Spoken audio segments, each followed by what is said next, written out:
그래서 여러분들이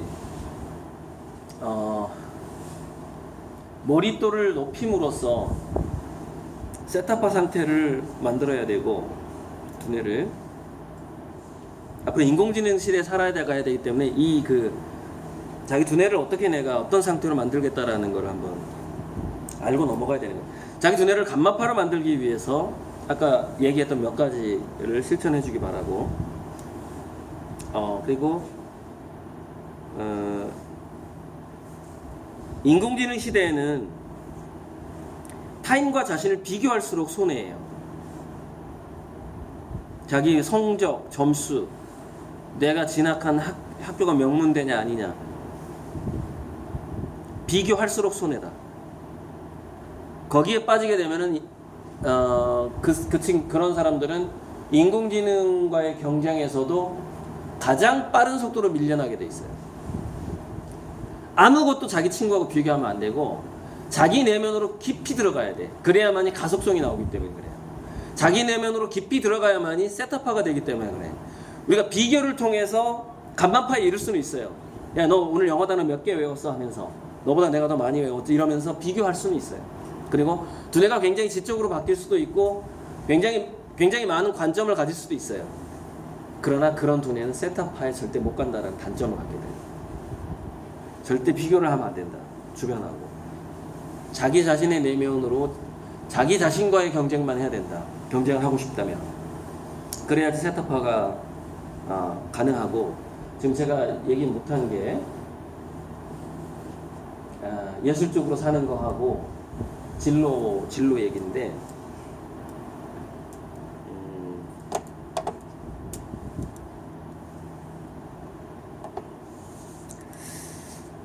진로에 있어서는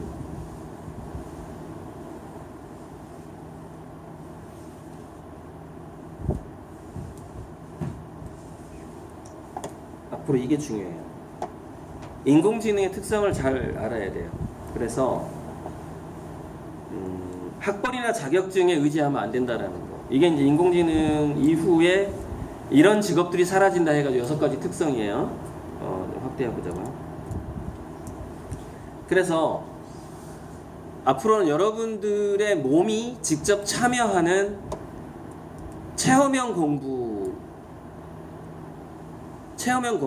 좀 새로운 현장, 새로운 장소에서 자기 몸으로 느끼는 그런 공부를 가급적 해줬으면 좋겠고, 그렇게 이제 현장에 갔을 때는 그 현장을 직접 그 현장의 복잡함을 많이 느껴봐야 되고, 그리고 항상 뭘 느껴야 되냐면은 모든 직업이든지 간에 현장에서 일하는 선배들 인터뷰를 할 때도 뭐가 힘들어요? 어떤 게 어디서 어떻게 우회적인 상황이 발생을 해요? 바로 이 부분에 굉장히 집중을 해야 돼. 왜? 인간은 거기서만 활동을 하게 되니까, 미래 사회에서. 우회성과 복잡성. 공부를 할 때 그 부분. 그리고 여러분들이 현장에 나가지 않았을 때는 두뇌를 감마파로 만드는데 굉장히 열심히 해야 돼요. 여러 가지 그 관점을 갖기 위해서 이제 지식을 그냥 막 집어넣어야 돼. 집어넣어야 되고, 그 시간이 아니면 또 몸으로 직접 사람들을 만나고 현장을 체험해야 되고. 근데 학벌이나 자격증에 기대려고 하지 말라고. 그 중에 하나는 교사 자격증, 의사 자격증 다 마찬가지야. 그게 이제 보장을 못 해준다라는 거야. 여러분들이 성장했을 때는. 그게 이제 진로의 여러분들이 맞이하게 될 진로의 특성이고, 지금 이렇게 인공지능이 여기 밑에 보이시죠? 사실 현재 진출하지 않은 분야가 거의 없어요. 이렇게 이런 거 다 지금 심리 치료까지 다 진출해 있고, 간병 보호까지 해주고 있고, 인공지능이 지금은 인공지능이 차갑게 보이기 때문에 인간 간병인을 환자들이 더 원하지만 그것도 10년 내에 극복될 수 있어요. 유행이 바뀔 수가 있지. 유행이 어떻게 바뀔까요? 인공지능의 성능이 좋아지면 이렇게 소문이 나게 돼 있어요. 그 환자나 노인들 사이에서. 야, 너 그 회사에서 나온 간병 로봇 안 써봤어? 내가 지금까지 나를 간병했던 인간들이 한 50명 되잖아. 그 50명의 장점을 다 합친 것 같아. 이렇게 얘기할 날이 온다는 거예요. 인공지능 간병인의 그 성능이. 그렇게 한번 소문이 나는 순간 전 세계에 있는 모든 고령자와 모든 환자는 인공지능한테 간병받겠다라고 데모를 하게 돼요. 한순간에 바뀐단 말이에요. 한순간에. 그게 자격증이에요. 자격증의 상실은 그런 식으로 되는 거예요. 의사 자격증, 교사 자격증도 한순간에 바뀌어요. 교사 자격증은 어떻게 사라질까요? 나는 이제 앞으로 인간한테 안 배울 거야. 라는 학생이 등장을 해요. 야, 너 아직도 인간한테 배우니? 너 아직도 인간하고 대화를 하면서 지식을 연마한단 말이야? 순식간에 교사가 다 사라지게 돼요. 사라지게 되는 게 아니라 아무도 안 찾게 되는 거지. 그게 자격증의 미래예요.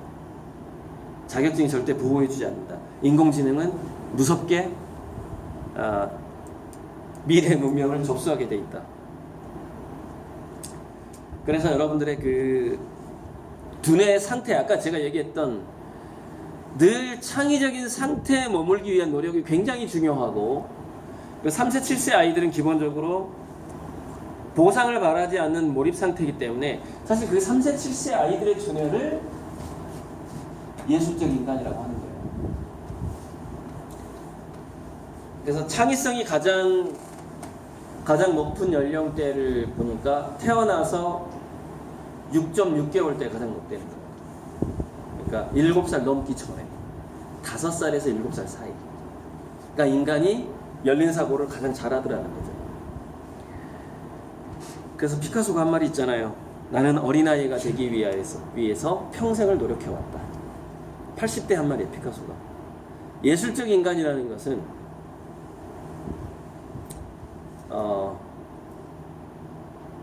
그렇게 순수하게 몰입하는 게 있어야 돼요. 그 상태에 여러분들이 머물러야 돼요. 자, 시간이 이제 한 4, 5분 내에 끝내야 되는데,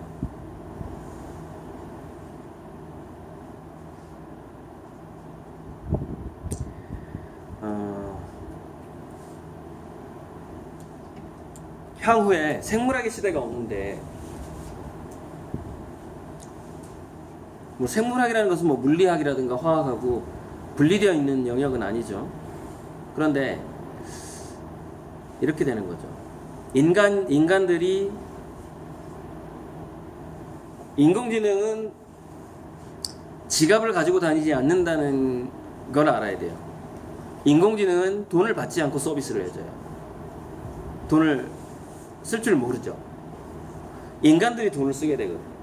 그럼 인간의 미래를 봐야지 지구의 경제가 어떻게 돌아갈 것인가가 느낌이 오게 돼 있어요. 향후 약 50년 정도 인간의 미래는 노화 극복하고 그러니까 몸에 상당히 집착을 하게 될 것 같아요. 늙기 싫다 하고 건강하게 살고 싶다 하고, 또 하나는 어떤 감정에 집착을 하게 되냐면 나 즐겁고 싶다라는 감정. 그러니까 최근에 뭐 TV에서 이렇게 뭔가 먹는 방송이 자주 나오는 게 그게 즐겁고자 하는 건데 그게 좀 먹는 것으로 편중되어 있는 상황이에요. 다른 방식으로 즐기는 것이 우리나라 전체에 그 방법 자체가 많이 퍼져 있지 않다 보니까 자꾸 먹방이 뜨는 거예요. 그래, 그 즐기는 방법을 알아야 그 해당하는 방송이 나왔을 때 그걸 즐길 수 있는 거거든요. 그러니까 우리가 오페라에 대한 기본 지식이 없이 오페라를 즐길 수는 없어요. 지루해요. 그냥 개그 콘서트 보는 게 최고거든요. 그러니까 즐기는 방법을 어느 정도 알아야지 즐길 수가 있는 건데, 그러니까 우리나라가 지금 뭔가 즐기는 방법이 너무 황폐화되어 있다, 이렇게 보면 돼요. 그러니까 앞으로 여러분들의 미래 진로에서 꼭 한 발 걸치고 가야 될 게 뭐냐면, 건강하게 즐기는 인간이라는 화두를 꼭 걸치고 가야 돼요. 건강한 상태로 즐기고 싶다. 앞으로는 모든 돈이 거기에 몰리게 돼 있어요. 그래서 엔터테인먼트하고 게임 산업 주가는 계속 올라가게 돼 있는 거예요. 자, 하나 더 추가해 볼까요? 건강하게 즐기는 그 방식을 선택하는 사람들이 다양한데, 익스트림 스포츠라고 있잖아요. 건강한데 스릴을 느끼면서 위험하게 즐기고 싶다. 건강한데 아름답게 즐기고 싶다. 건강하게 어떻게 즐기고 싶다. 이렇게 중간에 하우가 좀 달라져요. 즐기는 방식이 달라, 사람들이. 그걸 생각을 해야 돼, 미래 진로에. 근데 건강하되 건강 속에는 안전이 포함되어 있죠. 건강하고 안전한데 굉장히 스릴 넘치게 즐기고 싶다 해서 앞으로 펼쳐질 미래가 뭐죠? 그게 가상현실이에요. 시뮬레이션. 가상현실 속에서 즐기게 되는 것이죠. 그래서 여러분들이 앞으로 미래 진로에 있어서는 미래 인간들이 즐기는 가상현실 속에는 과연 어떤 것들이 들어오게 될까를 생각해 봐야 되는데, 사실 가상현실 속에는 거의 모든 것이 들어오겠죠. 왜? 가상현실이라는 것은 그것이 현실이라고 속이기 때문에. 우리가 인간이, 그래서 결국에는 다시 여러분들이 지금 중고등학교에서 공부하게 될 모든 그 교과서에 나오는 이야기들하고 새로운 발견들이 실험되다가 사회에 퍼지다가 그 역사가 교과서에 들어오기도 하고, 새로운 수학적인 원리가 들어오기도 하잖아요. 또 예술적인 결과가 들어오기도 하고. 앞으로 여러분들이 학교를 자퇴할 게 아니라면 그 어떤 관점을 지녀야 되냐면, 여러분들이 만나는 책과 교과서에 있는 모든 내용들을 과거에 누군가가 즐겼던 내용이라는 것을 잊으면 안 돼요. 누군가가 즐겼기 때문에 그게 교과서 안에 들어온 거예요. 누군가가 수학적인 사고를 즐겼기 때문에 수학 공식이 교과서에 있게 된 거예요. 그래서 앞으로 여러분들이 책을 만날 때는 관점을 달리 해야 된다는 얘기예요. 내가 지식을 쌓겠다라는 관점으로 책을 만나지 말고, 왜 이 또라이는 이걸 즐겼을까? 이런 관점으로 봐야 돼. 난 도저히 이걸 즐길 수 없을 것 같은데 이 사람은 어떻게 이걸 즐겨가지고 이것을 교과서에 들어오게끔 했을까? 뭘 공부하는 거죠? 궁극적으로 인간은 왜 어떻게 그걸 즐겼을까? 인간이 그것을 즐겼던 역사를 공부하게 되는 거예요, 교과서에서. 그렇게 관점을 달리 해야 된다는 거예요. 그래야만이 여러분들의 미래 진로에 한 가닥 희망이 생겨요.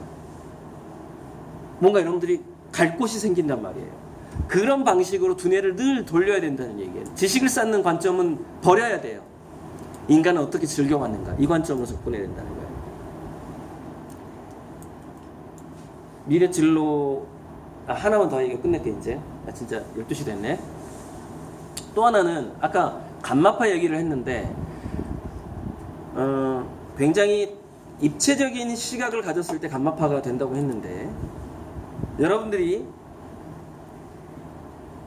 5개의 전공을 갖게 된다면, 하나의 전공이 아니라 5개의 전공을 갖게 된다면 훨씬 더 입체적인, 인간과 인간의 문명을 바라보는 훨씬 더 입체적인 시각을 갖게 된단 말이죠. 그럼 감마파의 수준이 올라가게 되는 것이죠. 그러나 대학 전공을 하나 하는 데서 돈이 많이 들어요. 최소 1억이 들잖아요. 그래서 아까 제가 얘기했죠.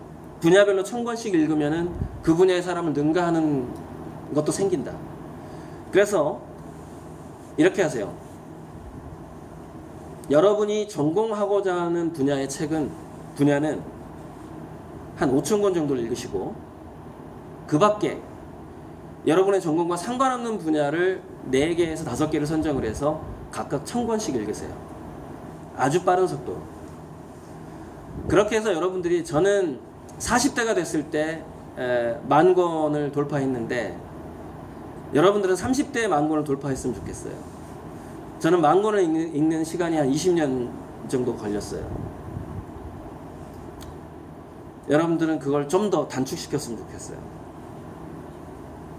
책을 많이 읽다 보면은 좋은 점이 있어요. 좋은 책을 빨리 알아볼 수 있다는 점이죠. 그렇게 함으로써 시간이 훨씬 절약이 돼요. 훨씬 양질의 책을 훨씬 빠른 속도로 보게 되니까. 근데 이거는 인공지능을 이기기 위한 독서가 아닙니다. 여러분들의 두뇌에서 과거, 현재, 미래가 섞여 있는 다차원적인 어떤 창문을 여는 그 창문을 열기 위한 하나의 준비 작업으로서의 독서예요. 지식을 쌓는 게 아니에요. 간마파의 두뇌를 갖기 위한 독서를 그 정도로 해줘야 된다는 얘기고, 죽을 때까지 잊지 말아야 될 건 세타파의 두뇌예요. 절대 자신과 남을 비교하지 말아라. 어린 나이의 마음을 유지해라.